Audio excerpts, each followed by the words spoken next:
G'day mate, welcome back to the channel. I'm FPL Root and welcome back to another FPL video. So in today's video, we're going to go through something a little bit different. So I haven't done a video like this before. It's going to be buy, keep, sell or avoid. I'm going to be going through some of the top players that FPL managers are bringing in and taking out ahead of game week 2.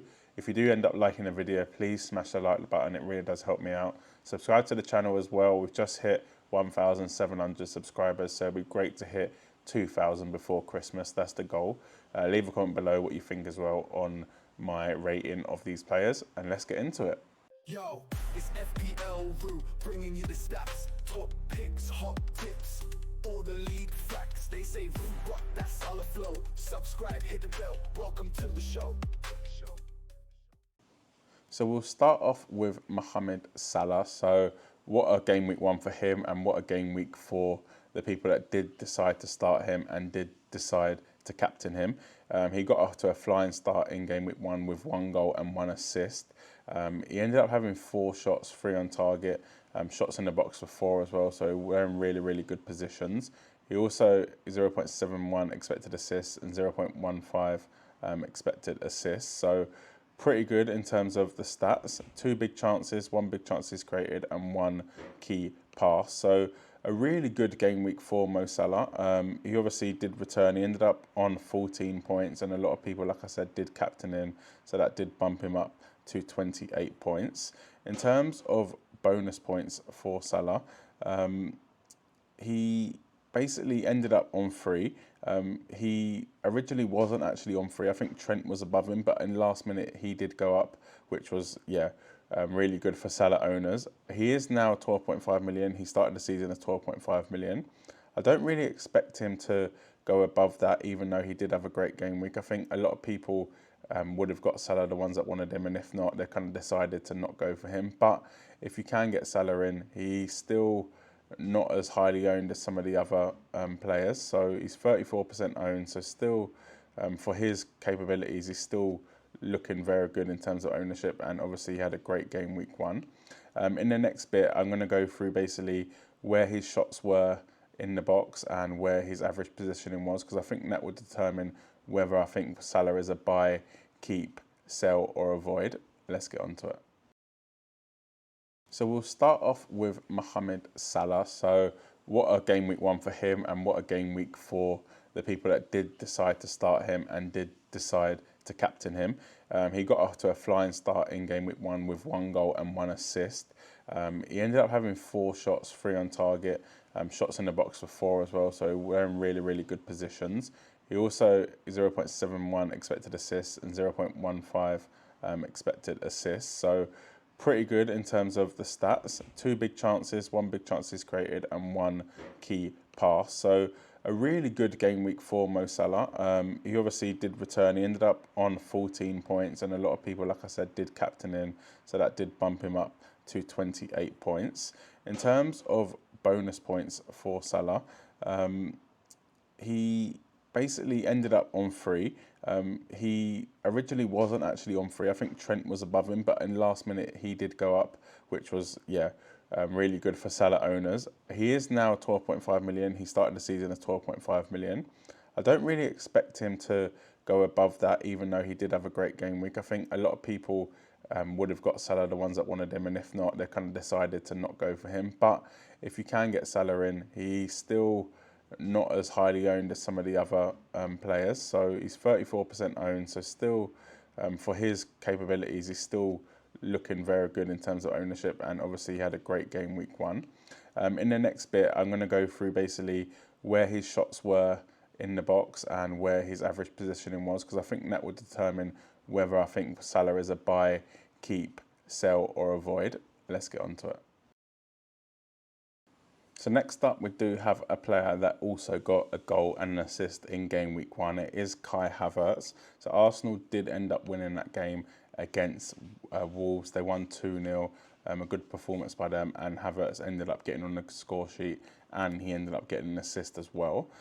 For me, I didn't really like Havertz as an option, to be honest, before the season started. I kind of actively told people not to go for him because I felt like there were other options in the Arsenal midfield, especially, that did actually give a bigger threat, and obviously they're a midfielder because they get an extra point as well, whereas Havertz has now been moved to a forward.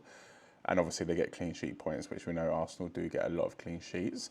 5 shots Havertz took in that game, which was really, really good, and only 1 on target. They were all in the box, so it goes to show that I think a lot of the times we think Havertz as a midfielder, a false 9, etc., etc., whereas that shots in the box is where we want him to be, is where he is going to score goals. So I think that's really, really key stat to look at here.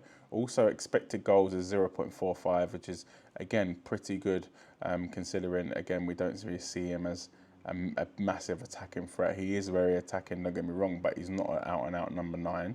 His assists, expected assists, is not the best, but again, I guess probably only a positive considering we kind of want him to play further up the pitch. 1 big chances and 2 key passes. For me, Havertz is a tricky one. His fixtures are not the best, so that's why a lot of people are thinking about maybe buying, selling, keeping, or even avoiding him in general because of the fixtures. Normally, if the fixtures weren't that bad, so they've got Villa away, Villa away, Brighton at home, Spurs away, City away, Leicester at home. So obviously Brighton and Leicester are good fixtures, but their away games are very tough, probably the 3 toughest away games to go to, and I think that's why it is putting a lot of people off. We'll just go to the next clip where I'm going to talk about how Havertz is playing, what position he's playing, and how that is going to affect the decision I make, whether it's to buy, keep, sell, or avoid Kai Havertz. So as you can see here, Kai Havertz was pretty much up the pitch for most of the game. If you compare it to Salah's one, Salah was actually quite deep on the right, whereas Havertz doesn't really have that. He is staying up the pitch. However, one thing to note is he is drifting wide at times, which is not a bad thing, don't get me wrong, but it just goes to show that, okay, he is staying up the pitch, but he is going to be drifting wide, which sometimes can be frustrating as a Havertz owner if you do have him in your team and the people are crossing in the box and no one's there to finish it because Havertz is the one crossing it, if you know what I mean. So that is definitely something to bear in mind. But for me, I would probably keep Havertz. So if I did own him, I would keep him. I wouldn't be buying him right now just because of them away games. Villa away, Spurs away, City away. And for me, I can't see many goals in them games. They're all, well, apart from Spurs, they've got decent defences. Would I be avoiding him? Probably not. And would I be selling him? Probably not. But for now, I think just keep if you own, but don't buy if you don't own. Let's get on to the next player. So next up, we do have Darwin Nunes. So the Liverpool player didn't play any minutes. He didn't come on off the bench for Liverpool against Ipswich, which is a little bit worrying for owners and for all FPL managers, really. You could say that it is a positive sign because obviously that does mean that maybe some of the other Liverpool assets are a little bit more nailed. For example, Luis Diaz did end up playing 90 minutes and Diego Jota ended up playing 78 minutes. So you could argue that does make Diaz and Jota much better options. Considering, for me though, you've got to look at Darwin as it is, and this is a buy, keep, sell, avoid video. So 7.5 million, 5.4% owned. So not a lot of people own him, but still a fair few amount. For me, I wouldn't be buying him. I wouldn't be keeping him. I'd be near enough selling him if you do own him, or I'd be avoiding him, to be totally honest with you. So for me, Darwin Nunes is a hard sell. You got too many options for that Liverpool attack. Gakpo, you've got, who only came off of the bench for about 15 minutes the other day. You've got Darwin, who didn't even get any minutes. You've got Diego Jota there. You've got obviously Mo Salah. You've got Luis Diaz. You've got so many options there for Liverpool that for me, for 7.5 million, I don't think Darwin is worth the risk, to be totally honest with you. Potentially, Diego Jota, Luis Diaz is probably worth the risk because they're midfielders, because they're 7.5 million as well. I'd probably go there if you were going to be selling Darwin. But for me, with the fact that you've got Solanke, Haaland, Watkins, Isak, there's so many forwards at the minute in FPL. For me, you don't need to risk it on Darwin Nunes. And I'm not even going to talk about the fixtures because they're irrelevant. Because for me, just sell him. To be totally honest with you, just sell him. Let me know what you think in the comment section below, and we'll get on to the next player. So now we do have another forward. So it is Joshua Zirkzee, the 7 million Manchester United forward. He is 3.1% owned, so a few people own him. For me, he came on off the bench against Fulham in game week 1. He played around 29 minutes. He ended up getting a goal off the bench, so I think that's why a lot of people have started to bring him in. For me though, Man United's fixtures, Brighton away, Liverpool at home, Southampton away, Palace away, Spurs at home, sound pretty tricky, to be totally honest with you. And they didn't really inspire in that Fulham game. Yes, they looked probably better than last season, but they didn't do anything for me to want to bring in their number 9. And for me, Xerxes not their number 9. Ramos Højlund is their number 9. He's going to be back from injury at the 14th of September, so probably by game week 4. For me, is it worth bringing in Xerxes for a couple starts with Brighton and Liverpool? Probably not. Obviously, there's always a chance that Xerxes is end up being Man United's number 1. Then, when that happens, make that decision. Bring it in. Like for now, I'd be avoiding a hard avoid. I don't think there's, like I said with Darwin Nunes, there's no need to go for someone like him when you've got Isak, Solanke, Watkins, Haaland. Obviously, some of them are a bit more expensive, but Solanke's only 0.5 million more, and Spurs are going to create so many chances for him. He's pretty much their only striker. Obviously, you got Richarlison as well, but he's their only out-and-out striker. Richarlison can play off the left. So for me, Joshua Zirkzee is an avoid. Let me know what you think in the comment section below, because obviously there's going to be a lot of Man United fans watching this. Do you think he will start as number 9 for Man United? Yeah, let me know in the comments what you think, and we'll get on to the next player.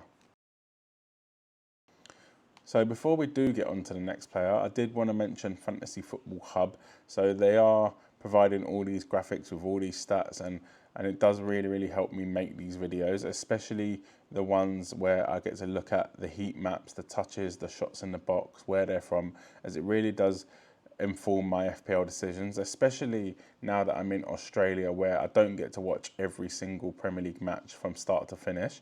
Obviously, you don't get that in the English time zone as well, but you obviously do get to watch a lot of matches. You get to watch match of the day. You get to see more football. Whereas me in Australia, it's going to be 3 a.m. kickoff, it's going to be 4 a.m. kickoff. I don't get to see every single game, the full game. So I do rely on stats a lot, and Fantasy Football Hub are a great website for that.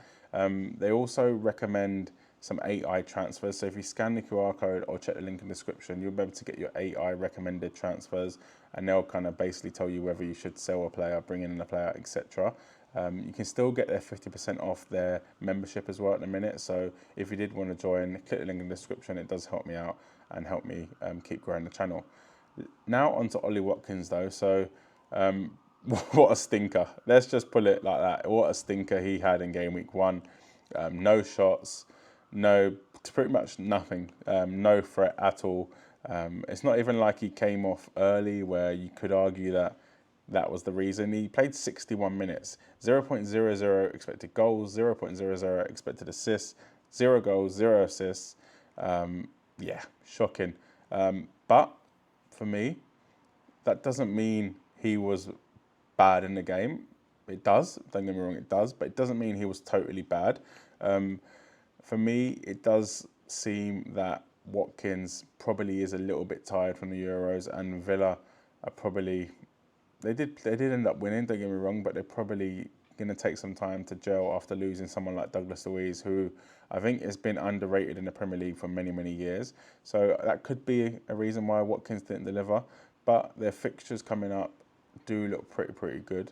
Obviously, they've got a tough game, Arsenal at home, which really you don't want to be bringing him in for Arsenal at home in the first game. But then they've got Leicester away, Everton at home, Wolves at home, Ipswich away. Can't really say that. So 2 newly promoted sides within the next 5 game weeks. For me, that is very nice. And Watkins, I'm absolutely certain of it that he will start to deliver. I just want to talk about his positioning next. So we'll get on to the next slide. We'll talk about how many touches he's taken and whereabouts he took them touches, which I think is very crucial. So, as I mentioned in the last bit, he was shocking. Yeah, he was shocking. I know I said it doesn't mean he was shocking, but this proves on the screen now that he was shocking. This was his touches throughout the game. So rubbish. Honestly, this is one of the worst heat maps for touches I've probably ever seen. He rarely took any touches, and when he did take touches, they were pretty much in the middle of the pitch. Okay, you had maybe 2 touches in the box at maximum, but for me, yeah, shocking performance in game week 1. But like I said, with the fixtures, with the fact they've got Leicester, Ipswich, Everton at home, Wolves at home in the next 5, for me, I would keep Ollie Watkins. He's going to deliver at some point, and they're the perfect games for him to do that. Even Arsenal at home, I think, could be a good game for him. I know he loves running behind, and I think Arsenal, you can do that against them, even though the defence is so good. So for me, keep Ollie Watkins. I would no way be buying him before Arsenal at home. So for me, it's just a keep. Let me know what you think in the comment section below. Scan the QR code for Fantasy Football Hub, 50% off, and I'll catch you in the next video.